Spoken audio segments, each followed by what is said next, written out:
क्या हो अगर आपके सिर पर एक लाल रेखा दिखने लगे जो आपकी पूरी फिजिकल रिलेशन हिस्ट्री को सबके सामने लाकर रख दे।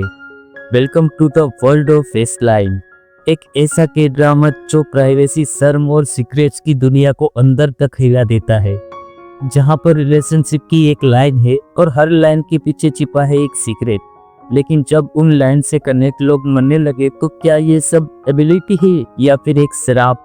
इस लाइन एपिसोड 1 एक्सप्लेन। बिना किसी देरी के चले शुरू करते हैं।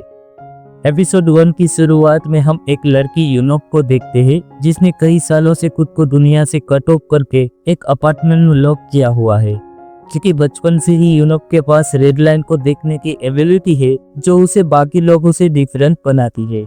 यूनोक जब छोटी थी तो उसे कभी इन रेड लाइन्स का मतलब समझ में नहीं आया, जो वो अपने पेरेंट्स के सर पर भी देखा करती थी और कई बार तो उन्हें हटाने की कोशिश भी करती रहती थी और कभी उन्हें बता ही नहीं पाती थी कि वह नॉर्मल लोगों से थोड़ा अलग है।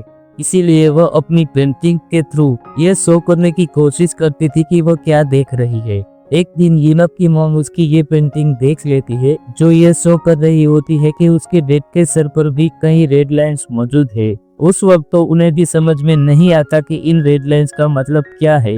उसे ये रियलाइज हो जाता है कि ये रेड लाइन्स एक इंसान के सीक्रेट सोशल रिलेशनशिप को शो करती है, और जब उसकी मॉम को इस बात के बारे में पता चलता है तो उसके फादर का मर्डर कर देती है। जब यूनोक अपने मॉम के हाथों में अपने डैड का खून देखती है तो उसे रियलाइज होता है कि ये उसकी एबिलिटी कई लोगों की जान ले लेगी और सारी दुनिया से कट ऑफ करके एक छोटे से अपार्टमेंट में रहने लगती है।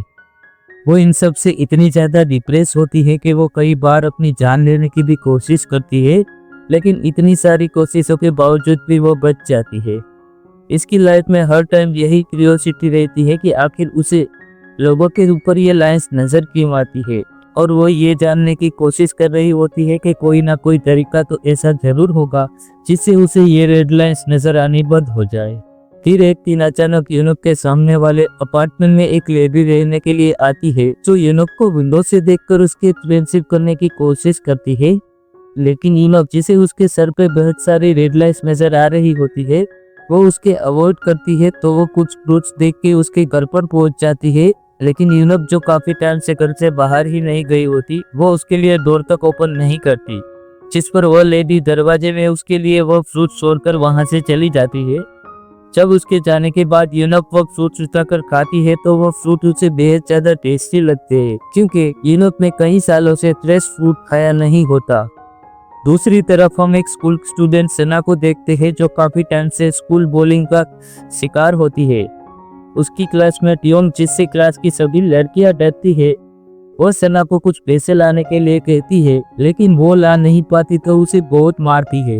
यह देखकर कि अब तुम्हें क्या लगा था तुम्हारे अंकल एक डिटेक्टिव है तो क्या तुम मुझसे बच जाओगी, वो उसे उल्टा और भी ज्यादा मारती है और उसे कहती है कि खबरदार, अगर तुमने हमारे बारे में किसी को बताया तो मुझसे बुरा कोई नहीं होगा।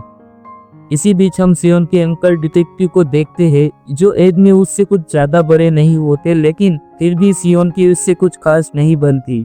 एक दिन जैक एक मर्डर केस की इन्वेस्टिगेशन के लिए जाता है तो वह देखता है कि मर्डर किए जाने वाली विक्टिम एक यंग लेडी है जिसके आसपास का एरिया इतना ज्यादा अरेंज होता है कि उसे देखकर ऐसा लग रहा होता है कि उसने खुद को उस मर्डर से बचाने के लिए बिल्कुल भी स्ट्रगल नहीं की।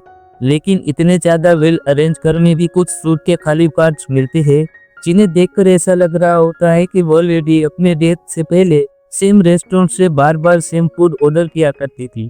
तभी एक ऑफिसर वहां आकर उसे बताती है कि आसपास के लोगों के अकॉर्डिंग उन्होंने कई बार डिलीवरी बॉय को यहाँ पर आते हुए देखा है, और कल रात को आखिरी बार भी वही डिलीवरी बॉय इस अपार्टमेंट की तरफ आया था। इससे उन्हें ये तो कंफर्म हो जाता है कि इस लेडी का मर्डर उसी डिलीवरी बॉय ने किया है। लेकिन आखिर वो पर्सन कौन था और उसने ये मर्डर क्यों किया, उसे ये समझ में नहीं आ रहा होता, क्योंकि ना तो उस लेडी के घर से कुछ चोरी हुआ था और ना ही कोई उसका दुश्मन था जो उसका बुरा चाहता है। जब जेनी डिटेक्टिव डोम से उसकी लव लाइफ के बारे में पूछता है तो वह उसे बताता है कि लेडी का एक इंसान के साथ अफेयर है, लेकिन 1 साल पहले उन दोनों का ब्रेकअप हो चुका था, जिस पर जेनिफ उसे उस इंसान के बारे में इंफॉर्मेशन निकालने के लिए कहता है। इसी बीच यूनिफ भी अपने घर पर बैठकर उसी मर्डर केस की न्यूज रिपोर्ट देख रही होती है। रिपोर्ट और न्यूज में बता रहा होता है कि पुलिस को इस मर्डर केस में एक डिलीवरी बॉय पर डाउट है और तभी यूनप नोटिस करती है कि उस रिपोर्टर के पीछे भी एक डिलीवरी बॉय गुजर के जा रहा है, लेकिन वह देखकर शॉक हो जाती है कि उस डिलीवरी बॉय के सर पे भी सिर्फ एक रेड लाइन है और यूनप ने आज से पहले अपनी लाइफ में ऐसा कोई लड़का नहीं देखा होता जिसके सर पर सिर्फ एक ही रेड लाइन हो। इसीलिए उसे डिलीवरी बॉय पर डाउट होने लगा कि शायद ये वही डिलीवरी बॉय तो नहीं जिसने वो मर्डर किया है।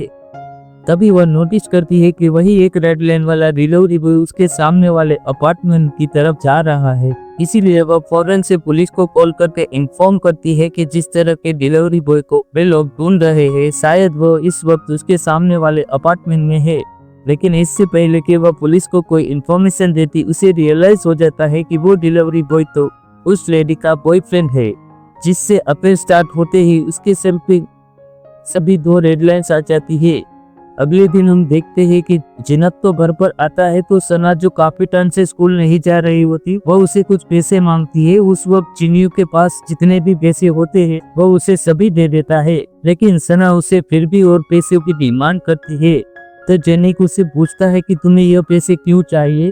जब वो उसके फेस पे और बॉडी पे लगे चोटों के निशान को नोटिस करता है तो उससे पूछता है क्या तुम्हें किसी ने मारा है, लेकिन सना तो उसकी इस बात का जवाब देने की बजाय उल्टा बहुत ही रूडली उसे कहती है कि आप मुझे ये बता दें कि आप मुझे कितने पैसे और दे सकती है, और वहां से चली जाती है। इसके बाद जब जेनी को अपनी बालकनी में खड़ा होता है तो उसकी नजर अपने सामने वाली बिल्डिंग में मौजूद वियर्ड अपार्टमेंट की तरफ जाती है। तभी डिटेक्टिव डॉन भी उससे कॉल करके बताता है कि कल रात को उसी अपार्टमेंट से किसी ने उन्हें कॉल करके डिलीवरी बॉय के बारे में कुछ बताने की कोशिश की है। तो जिनक शॉक हो जाता है और यूनप से इंट्रोगेट करने के लिए उसके अपार्टमेंट के बाहर जाता है, लेकिन यूनप दौड़ के बाहर उसे देखती है और उसके सर पे भी बहुत सी रेड लाइन नजर आती है, जिन्हें देखकर वो इतनी ज्यादा डर जाती है कि डोर ओपन ही नहीं करती। तभी यूनप का एक नेबर भी आकर उसे बताता है कि यह लेडी अपने अपार्टमेंट से कभी बाहर नहीं आती, इसीलिए तुम्हारा यहाँ रुकने का कोई फायदा नहीं है। लेकिन जेनी फिर भी हार नहीं मानता और उसके जाने के बाद यूनप से उस मर्डर्स के रिलेटेड इंफॉर्मेशन कलेक्ट करने की कोशिश करता है। यह कह के हो सकता है कि अगर वो उनके साथ कोऑपरेट करे तो उसकी वजह से किसी न किसी की जान बच सके। लेकिन यूनप तो बहुत ही थोड़ा सा डोर ओपन करके उसे बताती है कि रात को मुझे गलती हो गई थी। मैंने जिस इंसान के बारे में पुलिस को इन्फॉर्म किया था वो असल में उस लेडी का बॉयफ्रेंड था। एक्चुअली वो जिस अपार्टमेंट के बारे में उसे बता रही होती है वो अपार्टमेंट उसके टॉप फ्लोर पे ही होता है। इसीलिए जिनक थोड़ा सा शॉक हो जाता है और उससे उस पर्सन के रिलेटेड इंफॉर्मेशन कलेक्ट करने की कोशिश करता है, लेकिन जिनक तो डर के मारे डोर क्लोज कर देती है। रात को जब जिनक डिटेक्टिव जॉन से इस केस को डिस्कस कर रहा होता है तो उसे बताता है कि उस लेडी का एक्स बॉयफ्रेंड जिससे उसने ब्रेकअप कर लिया था वो भी उसके सामने वाली बिल्डिंग में ही रहता है। जब वो उसकी फोटो देखता है तो जिनक को याद आता है कि ये तो वही इंसान है जो उसे आज दोपहर को यूनप के घर के बाहर मिला था। इसीलिए वो उसके साथ उस पर्सन की इंट्रोगेशन करने के लिए जाने लगते हैं, लेकिन तभी उसे एक कॉल के थ्रू पता चलता है कि उसकी डेट जो काफी टाइम से हॉस्पिटल में एडमिट है वो मिसिंग है। यह सुनकर जिनक सब कुछ छोड़ छाड़ के फौरन हॉस्पिटल की तरफ जाता है तो देखता है कि उसके डेड रूफटॉप पे जाकर सुसाइड अटेम्प्ट करने की कोशिश कर रहे होते हैं। इस सब के बीच में डोंग अकेला ही उस पर्सन की इंट्रोगेट करने के लिए चला जाता है, लेकिन वहां पहुंचने के बाद वह देखता है कि उसका पूरा अपार्टमेंट तो पूरी तरह से अंधेरे में डूबा हुआ है। जब वो अपार्टमेंट के अंदर जाके चेक करता है तो वहां उसे कई टाइप का रूम मिलता है जहां चारों तरफ इतनी सारी रेड लाइन्स होती है कि वह पूरा का पूरा रूम रेड हो चुका होता है।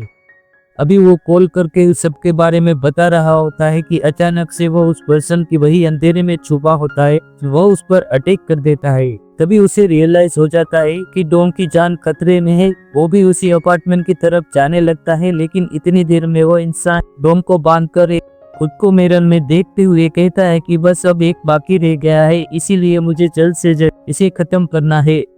वो उसी डिलीवरी बॉय के गेटअप में उस लेडी के घर की तरफ जाने लगता है और यूनप जो उसे वहां जाते हुए देख रही होती है उसे ये आइडिया हो जाता है कि उस लेडी की जान खतरे में है, इसीलिए उसे बचाने के लिए एक नाइफ उठाकर घर से बाहर जाने की कोशिश करती है। लेकिन क्योंकि वो इतने सालों से घर के बाहर नहीं निकली, इसीलिए बाहर की दुनिया में सरवाइव कर पाना उसके लिए बेहद ज्यादा मुश्किल होता है और वो थोड़ा आगे जाते ही चकरा कर नीचे गिर जाती है। इतनी देर में वह पर्सन उस लेडी के पास पहुंच जाता है। वो लेडी उसे देखकर थोड़ा शॉक हो जाती है क्योंकि वो पर्सन उसका एक्स बॉयफ्रेंड होता है, जिसे उसके सर पे मौजूद एक रेड लाइन कनेक्ट हो रही होती है। यहाँ हमें पता चलता है कि वो इंसान भी यूनप की तरह उन रेड लाइन्स को देख सकता है, इसीलिए वो अपनी गर्लफ्रेंड के चीट करने पे उससे बदला लेने के लिए उसे मारने आया होता है। लेकिन यूनप वहां पहुंचकर उसे ऐसा करने से रोक देती है। वो उसके सामने नाइफ को पॉइंट कर लेती है, लेकिन उसे मार नहीं पाती क्योंकि उसके हाथ कांपने लगते हैं। लेकिन वो पर्सन अपनी गर्लफ्रेंड को ठिकाने लगाने के पहले उस नाइफ से यूनप को स्टेप करता है और फिर भी गर्लफ्रेंड का गला दबाकर उसे मारने की कोशिश कर रहा होता है, लेकिन वो उल्टा उस पे अटैक कर देती है, जिससे उस इंसान के ग्लासेस नीचे गिर जाते हैं और वो पागलों की तरह यहाँ वहाँ अपने ग्लासेस को ढूंढने लगता है। इतनी देर में जिन यूंग भी उसी बिल्डिंग के बाहर पहुंच जाता है और जब वो यूनप के अपार्टमेंट को खुला हुआ देखता है तो अंदर देखने के लिए चला जाता है कि यहाँ कोई गड़बड़ तो नहीं है, क्योंकि इतने सालों से बाहर ना आने वाले यूनप का अपार्टमेंट ऐसे खुला मिलना कोई आम बात नहीं थी। जब वो अपार्टमेंट के विंडो पर जाता है तो देखता है कि उसके सामने वाले अपार्टमेंट में वही पर्सन जो अपने ग्लासेस मिलने के बाद दोबारा से उस लेडी पर अटैक कर देता है। वो लेडी खुद को उसे बचाने के लिए स्ट्रगल कर रही होती है और यूनप उसे बचाने के लिए उठकर एक बार फिर से उसे स्टेप करती है, जिस पर वो पर्सन उस पर अटैक करने के लिए बढ़ने लगता है। लेकिन तभी जेनियप उसे शूट करके मार देता है। मरते मरते जब वो पर्सन अपने सर से उस रेड लाइन को खत्म होते हुए देखता है तो खुश हो जाता है और कहता है कि फाइनली ये रेड लाइन अब मुझे और नजर नहीं आएगी। लेकिन उसकी इन बातों से यूनप सोच में पड़ जाती है, क्योंकि आज तक वो सिर्फ यही जानती थी कि वो रेड लाइन्स उसके अलावा किसी और को नजर नहीं आती। तभी उसे याद आता है कि वो पर्सन पैनिक होकर उसे ग्लासेस को ढूंढ रहा था, तो कहीं वो रेड लाइन उन ग्लासेस की वजह से तो नजर नहीं आ रही थी। इन सब से उसके दिल में एक और सस्पेंस क्रिएट हो जाता है, इसीलिए वो उस पर्सन के रिलेटेड इंफॉर्मेशन कलेक्ट करने के लिए जाती है, जहां उसका सामना सियोन से होता है, जो उसे देखते ही बहुत ही वियर्ड बिहेव कर रही होती है। इसीलिए घर जाकर चेंदिक उससे पूछता है, क्या तुम यूनप को जानती हो? तो सना उसे बताती है कि यूनप मिडिल स्कूल में मेरी क्लास फेलो थी, लेकिन फिर अचानक एक दिन उसकी मॉम ने उसके डैड का मर्डर कर दिया, जिसके बाद वो अचानक से गायब हो गई। इसी बीच हम यूनप को देखते हैं, जो यह सोच रही होती है कि लाइफ में पहली बार उसकी एबिलिटी की वजह से किसी की जान बची है। तभी वे उसे अननोन नंबर से मैसेज आता है कि और मैसेज करने वाला पर्सन उसे कह रहा होता है, जो दुनिया तुम्हें नजर आ रही है उसे मैं भी देख सकता हूँ, इसीलिए तुम अगर इसके बारे में जानना चाहती हो तो जल्द से जल्द हाई स्कूल आकर मुझसे मिलो।